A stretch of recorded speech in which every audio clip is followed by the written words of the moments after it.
Atención maestros, bienvenidos a Para Maestros, el podcast diseñado y pensado en ti y en los desafíos del aula de hoy. Soy Carolina Londoño y aquí conversaremos de todo un poco, desde mis experiencias como docente en el extranjero hasta análisis de tendencias. Y junto con Juan hablaremos con colegas inspiradores. Si buscas discusiones relevantes y herramientas prácticas, este es tu podcast. Dale play a Para Maestros. Hola, profes, bienvenidos a Para Maestros, el podcast que explora el cambiante mundo de la educación. Soy Carolina Londoño y en este episodio hoy vamos a hablar del surgimiento de un tema que es un poco diferente y particularmente relevante en este mundo de hoy, que cada vez más está cada vez más interconectado, pero paradójicamente también muy dividido. Vamos a hablar de la ciudadanía global en un mundo dividido. En episodios anteriores hemos hablado sobre los docentes en situaciones difíciles, de cómo fomentar el pensamiento crítico, cómo abordar la historia desde diferentes perspectivas. Hoy vamos a explorar cómo los educadores pueden ayudar a sus estudiantes a desarrollar un sentimiento de ciudadanía global a pesar de las tensiones geopolíticas. Entonces, analizaremos, por ejemplo, ejemplos reales de profesores que conectan con sus estudiantes a través de las divisiones políticas y que comparten estrategias para fomentar la empatía y la comprensión en el aula.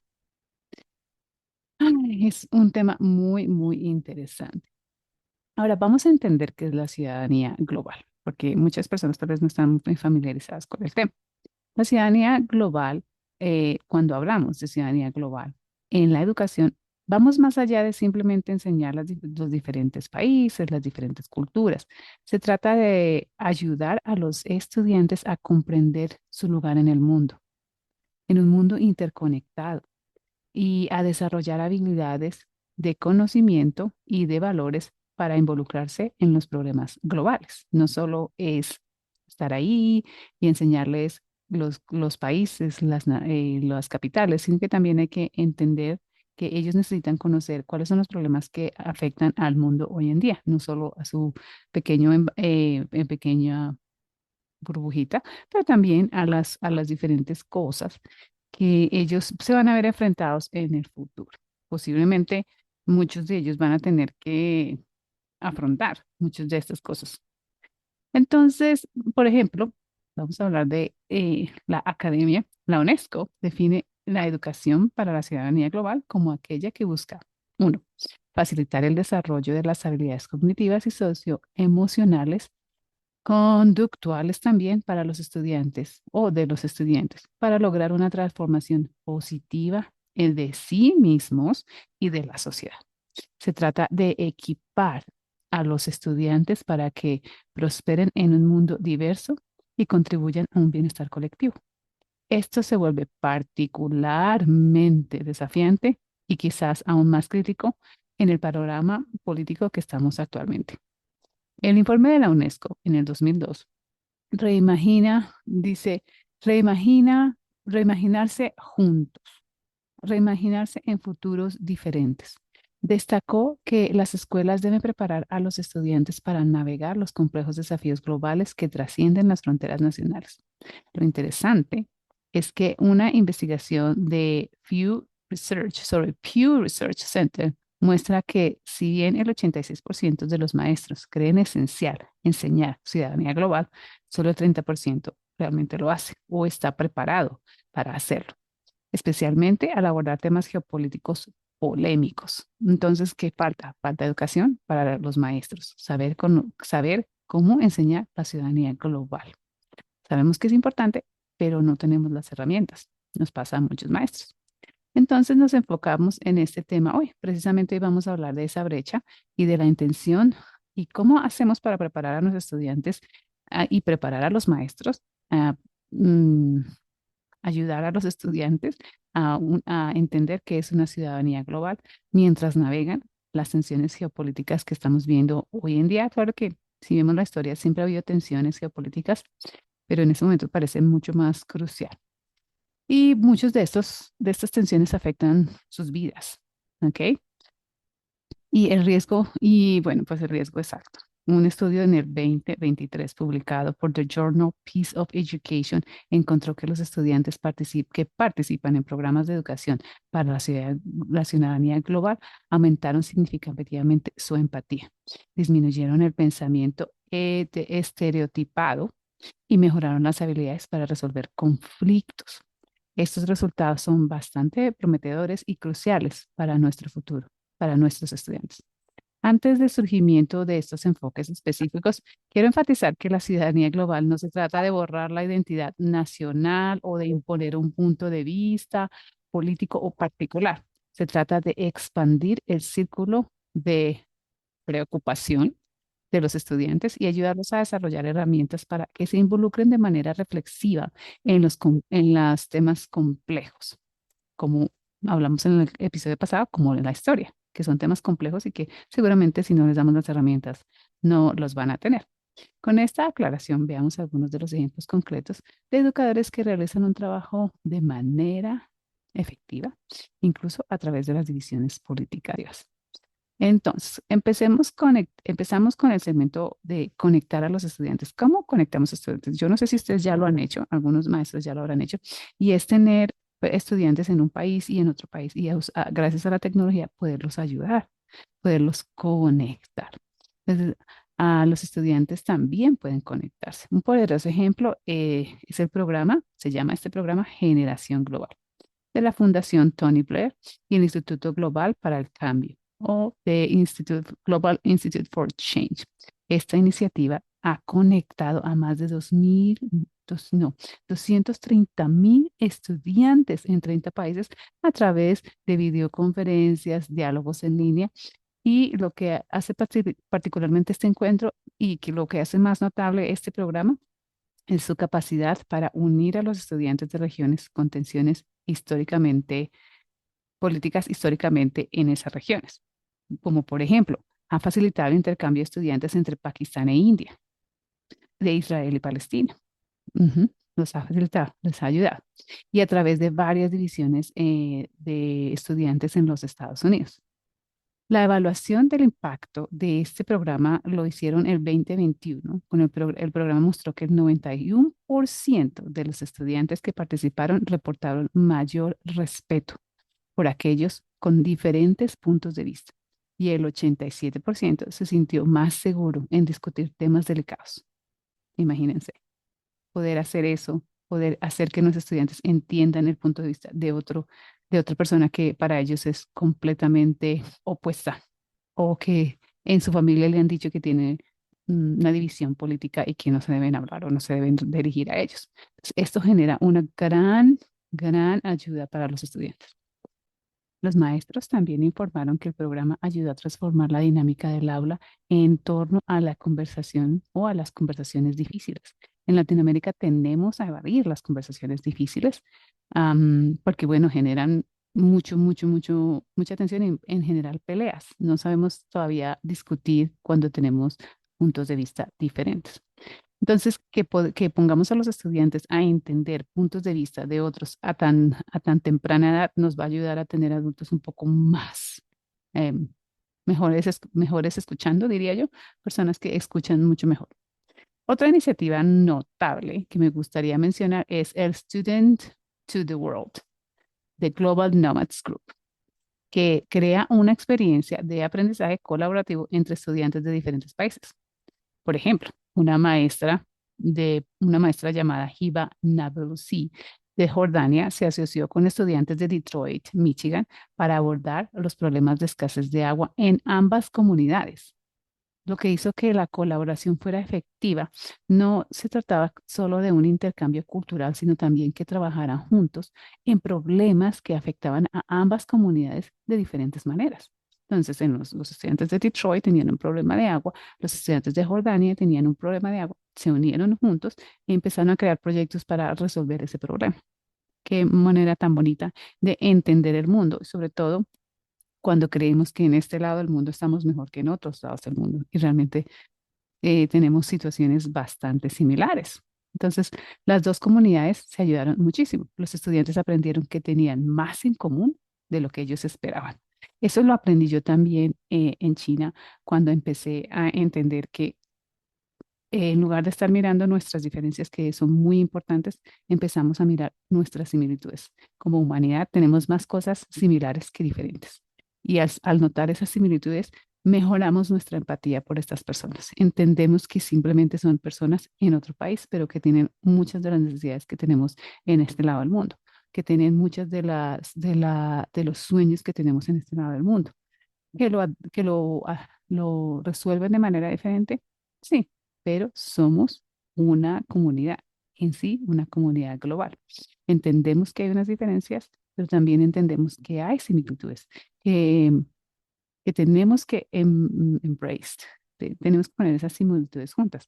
Una de las cosas que me pareció muy interesante a mí, o me parece muy interesante, es que siempre que digo que yo viví en China, me dicen, pero es súper diferente.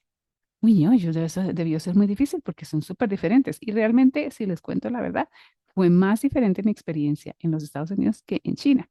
En los Estados Unidos sentí que éramos opuestos que en China, que está al otro lado del mundo.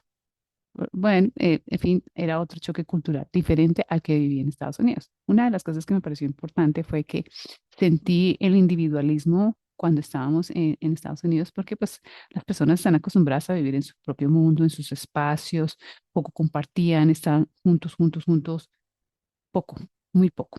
Y en China es prácticamente lo contrario, constantemente están juntos y hacen actividades juntos y están en las calles y uno ve gente en las calles como en Latinoamérica, uno ve gente en las calles en todo lado, todo el transporte, etcétera. En los Estados Unidos, pues uno tenía que tener su carro, iba solo en su carro y cuando salía al supermercado, pues estaba solo y cuando salía a caminar, pues estaba solo.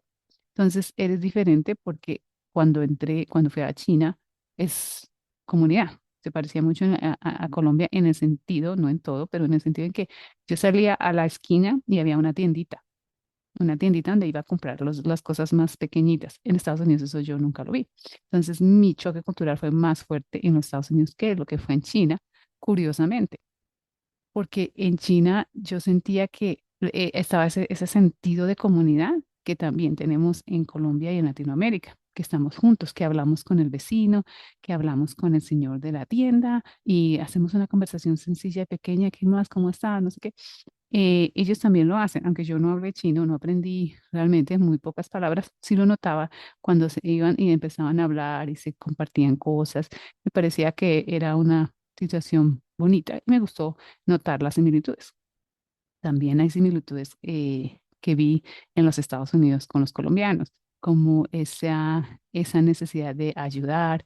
Cuando habían catástrofes, cuando vi catástrofes en los Estados Unidos, vi mucha gente colaborando, ayudando, uniéndose para ayudar a la persona o a las personas que habían sido afectadas. Entonces sí, sí tenemos más cosas en común que diferentes. Bueno, les voy a mencionar otro proyecto, el proyecto Bridges Not Walls, Puentes No Muros, de iEarn, de International Education and Resource Network. Es otro ejemplo muy poderoso. Después de la escalada de las tensiones entre Rusia y Ucrania en el 2022, esta institución facilitó cuidadosamente conexiones educativas entre estudiantes de ambos países. Los maestros que participaron en este programa informaron que estas conexiones ayudaron a mantener vivas las relaciones de los estudiantes, que fueron centradas en los intereses y las preocupaciones compartidas en lugar de las divisiones políticas y proporcionó un contrapeso esencial a la narrativa geopolítica. Porque lo que vemos en las noticias, obviamente sí hay divisiones, obviamente las personas se dividen por la política, pero cuando tú vas a las comunidades, pues las personas conviven en muchos casos, cuando no se van a extremos, ¿no? Entonces, sí que tener a los estudiantes y mostrarles que al otro lado de la línea imaginaria hay también personas y hay también niños con los mismos sueños, ayuda a dividir, ayuda a que los estudiantes tengan un poco más de empatía, a entender que estamos como en la misma situación, ¿no? Estas organizaciones ofrecen una estructura valiosa, pero los maestros a título individual hacen su trabajo increíblemente. Una maestra que hizo estudios sociales en la secundaria en El Paso, Texas, desarrolló un intercambio de aula de transfronterizo con una escuela en Ciudad de Juárez, en México. Lo que es especialmente notable de su enfoque es que no se alejó de la política fronteriza. No, es un tema polémico en su comunidad, sino que alentó a los estudiantes a investigar las diferentes perspectivas y a entablar un diálogo con sus compañeros al otro lado de la frontera. Su trabajo fue documentado en un estudio de caso en el 2023 en el Journal of Teacher Education, que destacó cómo sus estudiantes desarrollaron una comprensión más matizada de los problemas migratorios y se movieron más allá de la retórica de polarizar a la que estaban acostumbrados o expuestos en los medios. Y su trabajo, pues, maravilloso, porque no se alejó de, bueno, no olvidémonos, usted es de México y yo soy de Estados Unidos, pero olvidémonos del tema fronterizo. No, todo lo contrario, hablemos del tema fronterizo, hablemos de la migración. Entonces, muy importante, el nombre de la maestra Esmeralda Cardeñosa. Búsquenla, búsquenla, para que vean ese trabajo que ha hecho la señora, la profesora Esmeralda en este lugar para dejar de evadir los temas complejos y empezar a entenderlos. ¿M? Otro maestro que marca la diferencia es Mohamed lo voy a pronunciar mal, Kalaoui. Él es de Túnez, quien se asoció de manera virtual en un Exchange Coalition para conectar a sus estudiantes con compañeros de Francia. Entonces, los compañeros de su lugar de Túnez, de su escuela en Túnez, se conectaron con niños de Francia, pero eso fue directamente después de los ataques terroristas en ambos países. Los estudiantes superaron los estereotipos y los miedos iniciales a desarrollar relaciones personales y proyectos colaborativos con personas que ellos creían que los iban a hacer daño. Estos ejemplos tienen en común un hecho puede, em, que no puede omitirse, que hay divisiones. No es que las divisiones no existan, sino que crean oportunidades estructuradas para que los estudiantes se involucren de manera significativa a través de las divisiones. Todos ellos enfatizan la construcción de relaciones antes de abordar los temas polémicos. No es que ellos empiecen a hablar de las diferencias que tienen culturales o las situaciones de geopolítica, sino que antes de hacer todo eso, van a hablar de ellos mismos y van a generar relaciones juntos, relaciones que les van a ayudar a entender que son otro ser humano al otro lado de la pantalla. La investigación que han hecho muestra que consistentemente crear conexiones humanas primero hace que las conversaciones difíciles sean posibles más adelante. Antes de conectarnos con un lugar o una persona a la que no conocemos y a la que de alguna manera tenemos miedo, pues lo primero es empezar a crear conexiones humanas. ¿M? Es importante empezar a crear empatía antes de hablar de las tensiones geopolíticas. Basándonos en estos ejemplos, hablemos de los enfoques específicos para fomentar empatía a través de las divisiones. Hay un proyecto que se llama The Empathy Project de la Universidad de California, Berkeley, y ha identificado varias estrategias basadas en evidencia para desarrollar empatía a través de las diferencias en un grupo. Uno de los hallazgos claves es que los ejercicios que toman de perspectiva, pueden reducir significativamente los prejuicios cuando se combinan con contacto real o exposición a las experiencias vividas. ¿Mm? Por, por otro lado, los maestros pueden facilitar esto incluso si el intercambio no es internacional. Puede ser un intercambio entre personas locales. Por ejemplo, el trabajo de la doctora Anina Charania en un programa que se llama Digital Equalizer de Tata Trust de la India ha demostrado cómo la narración digital puede ayudar a los estudiantes a desarrollar empatía por diferentes experiencias, incluso dentro de las propias comunidades. Los estudiantes en este programa crearon historias digitales sobre problemas locales desde múltiples perspectivas, lo que les ayudó a reconocer la complejidad de los problemas y a desarrollar respuestas empáticas. Ahí hay una estrategia. El Global Honest Project ofrece historias multimedias gratuitas sobre temas culturales, ambientales y sociales.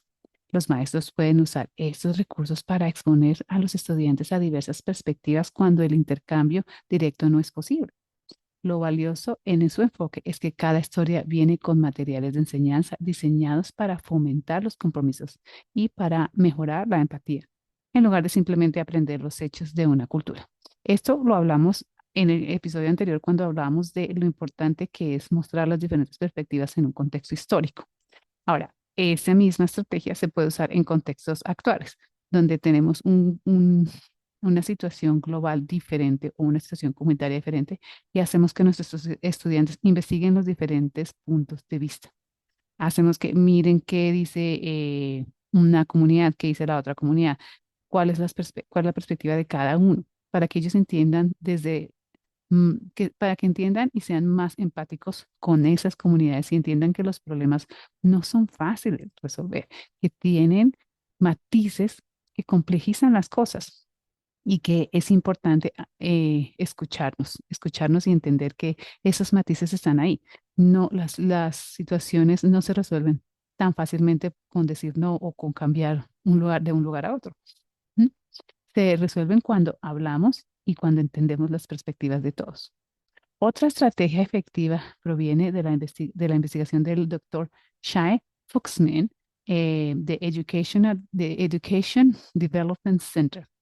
Otra estrategia, él descubrió que el compromiso guiado con los medios de noticias de diferentes países ayuda a los estudiantes a reconocer cómo los mismos eventos pueden ser enmarcados de manera diferente según el contexto geopolítico, y esto lo hablamos también en el pensamiento crítico. Cuando hablamos y les decimos a los estudiantes, bueno, hay un conflicto geopolítico, veamos qué dicen las noticias de las partes involucradas. ¿Qué dicen los noticieros de estos eventos? ¿Qué dicen los noticieros de los mismos eventos? Cada país tiene su versión. Cada agencia de noticias tiene su versión. ¿De dónde viene esa versión? Esculquemos un poquito más de dónde vienen las versiones que nos están diciendo y para poder entender por qué. Este enfoque no solo le dice a los estudiantes que los enseña a los estudiantes a pensar, sino que les ayuda a convertirse en un consumidor más crítico de las narrativas de los medios. Los estudiantes aprenden a hacer preguntas como, ¿quién creó este contenido? ¿Qué perspectiva falta? ¿Y cómo podría alguien en un contexto diferente interpretar esto de manera distinta? Es la misma noticia contada de diferentes maneras y el que recibe la noticia es el que tiene la misión de ser más crítico de esa noticia que está recibiendo. Estas habilidades de alfabetización se llaman alfabetización mediática y son cruciales para navegar por nuestro panorama de información. El News Literacy Project ha descubierto que los estudiantes que desarrollan estas habilidades se vuelven más reflexivos sobre los problemas globales y menos susceptibles a la desinformación general. También debemos mencionar el trabajo de la doctora Misery Hills de la Universidad de Chicago, cuyo proyecto de prácticas educativas fue una respuesta al trauma y enfatiza la construcción de la empatía y que ésta requiere la creación de entornos de aula emocionalmente seguros, especialmente para discutir temas que pueden afectar a los estudiantes directamente o a sus familias o a sus comunidades. Este es un punto crítico. La educación para la ciudadanía global no es abstracta para muchos estudiantes. Toca las identidades y toca a las experiencias de cada comunidad. Los maestros deben ser conscientes que los estudiantes con conexiones personales con los conflictos o con las tensiones políticas están ahí y tenemos que ser más sensibles al discutirlo, porque si tenemos estudiantes que están directamente afectados, tenemos que prestar atención a eso. Bueno, profesor, ahora pasemos a estrategias que podemos hacer prácticas en el aula con los maestros y cómo podemos implementar esto con recursos limitados o con contextos desafiantes. Lo primero es que vamos a mencionar las estrategias de una organización que las creo, que se llama Facing History Ourselves, o sea, enfrentar la historia nosotros mismos, sería la traducción. Y lo primero que ellos dicen es, hay que crear un contrato. Antes de involucrarse en temas potencialmente divisivos, trabajen con los estudiantes en establecer acuerdos compartidos sobre cómo llevarán a cabo las discusiones. ¿Mm? Esto podría incluir pautas como habla desde tu propia experiencia en lugar de generalizar. Este a mí me encanta porque cuando viajé, siempre noté, y yo misma lo hice, el hecho de que yo generalizaba y muchas personas generalizaban. Todos los estadounidenses, tarara. Todos los chinos, tarara. Todos los colombianos, tarara. Y entonces hubo un momento en que me di cuenta, pero no, no porque según mi experiencia, no todos hacen lo mismo, no todos piensan igual. Y en el caso de los chinos, yo decía, bueno, pero es que son 1,6 billones de personas. No pueden ser todas iguales, es imposible. Entonces, generalizar hace daño, hace daño. Entonces, enseñarle a los estudiantes que generalizar hace daño puede ayudarnos a entender que son experiencias lo que estamos hablando. Hable desde su propia experiencia. En mi experiencia con las personas que yo me relacioné, pasó esto, esto, esto. ¿Ok? Importante para entender. O sea, las preguntas deben ser, las conversaciones deben ser habladas de manera cuidadosa, ¿m? Para no generar más conflicto. Em, entonces, hacer preguntas para entender en lugar de debatir. Primero, hagamos preguntas para entender y reconocer que incomoda a la parte contraria. Estos contratos crean una seguridad psicológica necesaria y un compromiso auténtico con temas difíciles. También moldean procesos democráticos y dan a los estudiantes propiedad sobre el entorno del aprendizaje que están viviendo. Otro enfoque práctico es el uso de protocolos de diálogo estructurados. El debate no es así porque sí, vamos a hablar de cosas difíciles que nos tocan, que nos duelen y no vamos a mandarlos así como al agua. No, hay que estructurarlo. La organización de Essential Partners ha desarrollado guías de diálogo específicamente para navegar los temas políticamente divisivos en entornos educativos. Su enfoque, diálogo estructurado o reflexivo, incluye estrategias como ejercicios de escucha. Por ejemplo, en pareja, donde los estudiantes se turnan para hablar sin interrumpirse en un entorno determinado o en un tiempo determinado, mientras su compañero simplemente escucha, no para responder, sino para entender. Yo expliqué, esta estrategia yo la apliqué con estudiantes de preescolar. Se hace al nivel de ellos. Entonces yo tenía una silla que era una boca, tenía un dibujo de una boca y una silla que tenía el dibujo de una oreja. Y ellos venían con sus conflictos porque ellos tienen conflictos constantemente. Y yo les decía, bueno, vayan y resuelvan su conflicto. El que se sienta en la silla de la boca puede hablar y desahogarse, el otro no lo puede interrumpir. Y hacíamos el turno y así cambiaban el que estaba en el oído, pasaba a la boca y hablaban. Y así se la pasaban, les encantaba este ejercicio, les encantaba, eran felices resolviendo problemas, felices. Entonces ellos a veces armaban problemas solo para sentarse ahí y hablar. Entonces amaban esa estrategia. A mí también me encantaba porque yo les decía, tienen que terminar su discusión y resolver el problema para volver a hablar conmigo. Si ya no pudieron resolverlo, entonces yo les ayudo. Pero si lo pueden resolver ustedes mismos, mejor. Y esa estrategia maravillosa, me encantaba esa estrategia. Entonces me hacía muy feliz verlos resolviendo sus problemas, porque les das independencia, les das autonomía y les ayudas con la autoestima. Estos protocolos ayudan a que la conversación y el espacio sea más reflexivo, lo que ayuda también es a ir más allá de la conversación. Para los maestros que buscan incorporar las perspectivas globales en el currículo, existe, por ejemplo, el The Center of Global Education de Asia, en Asia, en la Sociedad de Asia. Ofrece planes y lecciones gratuitos alineados con los estándares en todas las temáticas. Esto seguramente es en inglés, pero podemos mirar cómo los traducimos. Sus recursos ayudan a maestros a establecer conexiones con objetivos de aprendizaje locales, contextos globales. Por ejemplo, una lección de matemáticas podría convertirse en una lección de datos de diferentes países. Una unidad de literatura podría convertirse en autores regionales relevantes en los eventos actuales. Para las escuelas con recursos tecnológicos limitados también está el Art of Eden Learn, desarrollado por el proyecto Cero de la Escuela de Graduados de de Educación de Harvard. Baja y ancha banda, por ejemplo, para la conexión de Internet cuando la conexión está muy mala, pero ayuda a conectar a los estudiantes a través de contextos. Su enfoque de observación lenta fomenta observaciones profundas y reflexiones en lugar de consumo rápido de contenido. Incluso prácticas simples como incorporar regularmente noticias de diferentes partes del mundo, mantener un mapa global donde se rastrean los eventos actuales, pueden ayudar a expandir que a los estudiantes más allá de un contexto inmediato.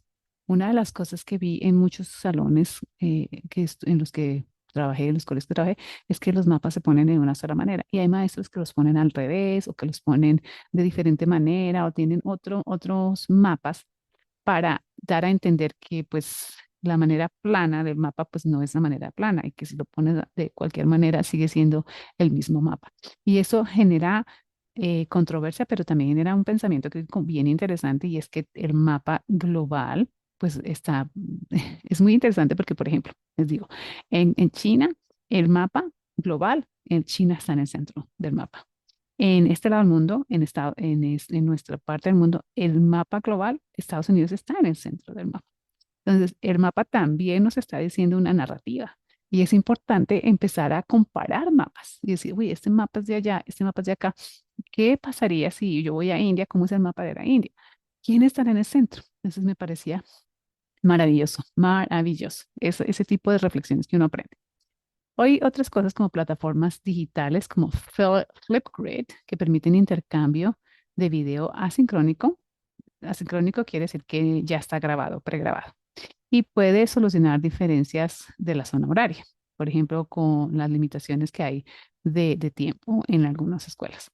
Para los maestros preocupados por navegar temas políticamente sensibles, está The Tenabum Center of Interreligion and Understanding. O sea, esto se dice el Centro de Interreligión y Entendimiento, que ofrece recursos especialmente diseñados para abordar temas polémicos y que promueven una comprensión en lugar de una división.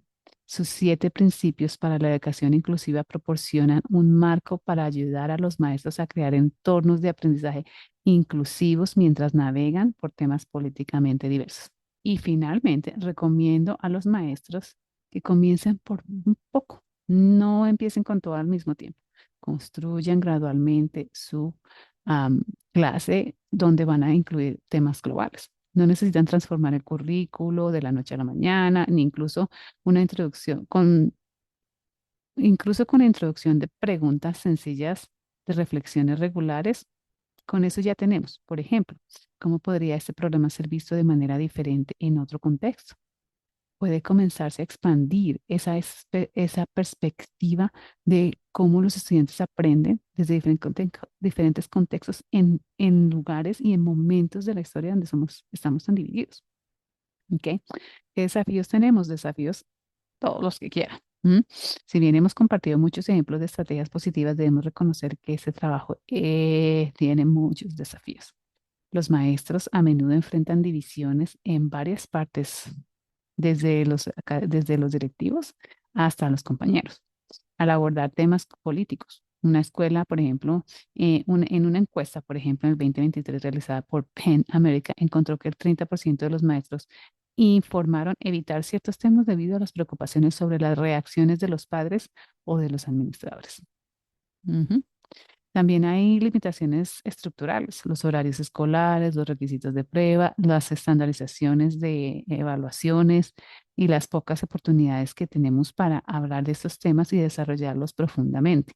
No nos dejan implementar una buena estrategia efectiva para enfoques de educación global. Por eso yo recomiendo empezar despacio con una de las estrategias. Si vamos a hablar del debate que hablamos anteriormente, con el contrato, solo trabajemos el contrato, hagamos los debates y empecemos por poco a poco. Pero recuerden que siempre hay que generar o promover relaciones interpersonales antes de empezar a tocar temas globales. ¿Ok? La desigualdad, por ejemplo, al acceso es otra, al acceso a la información es otra de los problemas que tenemos los maestros. Las escuelas en la ruralidad poco internet tiene, si es que tienen, y no tienen acceso a tecnología ni apoyos necesarios para intercambios internacionales o colaborativos. Estos desafíos son definitivamente reales, pero no nos deben desanimar. Los maestros podemos ayudarnos con los recursos que les hemos puesto, empezar con pequeños movimientos a la expansión de la perspectiva de los estudiantes, con preguntas más abiertas, investigaciones conscientes y hablar con los padres sobre los temas que se van a tratar, mirar cómo esas divisiones nos pueden ayudar a entender un conflicto. Em, el Collaborative for Academic, Social Emotional Learning, esto es la colaboración para el aprendizaje académico y socioemocional, encontró que una gran mayoría de padres, independientemente de su afiliación política, quieren que las escuelas ayuden a sus estudiantes a desarrollar habilidades para respetar a los demás y comprender las diferentes culturas. Es un porcentaje interesante. En Latinoamérica no se han hecho esos estudios, entonces no sabemos, pero yo creo que en Latinoamérica somos un poco más abiertos en cuanto a tratar de entendernos. En algunos casos, obviamente, habrá excepciones. Eso sería una generalización. En ese terreno común puede ser un punto de partida para que las comunidades puedan empezar a trabajar. Bueno, profes, y para cerrar, recuerden que enseñar ciudadanía global no se trata de promover una ideología en particular. Se trata de desarrollar habilidades para que nuestros estudiantes puedan involucrarse de manera reflexiva en un entorno y un mundo muy complejo. En muchos sentidos, se trata de expandir los círculos de preocupación y consideración y ayudar a los estudiantes a reconocer a la humanidad a través de las divisiones sin borrar las diferencias ni la complejidad. Para los maestros que nos escuchan, recuerden que no necesitan tener todas las respuestas o las soluciones perfectas a los desafíos globales. Lo que importa es crear espacios donde los estudiantes puedan interactuar de manera auténtica con múltiples perspectivas y desarrollar múltiples puntos de vista o sus puntos de vista, pero siempre informados. Y si bien la tecnología puede ayudarnos a habilitar esas conexiones poderosas, es un elemento crucial en el ser humano ahorita para, o sea, la tecnología nos divide o nos une. Y la manera como la usamos puede dividirnos profundamente, puede unirnos también. La curiosidad, la empatía, el pensamiento crítico son esenciales en nuestro día a día. Profes, les voy a dejar todos los links en la descripción, donde ustedes pueden acceder a mirar esos recursos que nos están ofreciendo, en muchos casos gratuitos, para empezar a hablar de ciudadanía global en el aula. Maestros, muchas gracias, profes, muchas gracias por estar acá. Y recuerden que a pesar de que el mundo a menudo enfatiza nuestras divisiones, las aulas pueden ser esos espacios donde los estudiantes aprenden a conectar a través de las diferencias mientras desarrollan conocimientos y habilidades que necesitan para ser ciudadanos globales informados. Únanse a nuestro podcast para el próximo episodio, La nueva brecha digital, la tecnología y el acceso a la política. En este episodio vamos a hablar de cómo los algoritmos nos dividen y qué podemos hacer, cómo podemos enseñar a los estudiantes a navegar esas divisiones que intencionalmente están ahí en esos algoritmos a través de nuestras redes sociales, nuestras noticias, lo que vemos. Entonces, quédense y síganos para más contenido educativo. Y así llegamos al final de este episodio de Para Maestros. Esperamos que las ideas, las experiencias y las conversaciones de hoy te sirvan de inspiración y te brinden herramientas para una increíble labor en tu aula. Queremos agradecerte por habernos acompañado. Recuerda que puedes encontrarnos en todas las plataformas de podcast y en YouTube. Y síguenos en nuestras redes sociales @paramaestros para no perderte ningún episodio y unirte a nuestra comunidad de docentes. Nos vemos en el próximo episodio de Para Maestros, donde seguiremos explorando juntos el fascinante mundo de la educación. Hasta la próxima, colegas.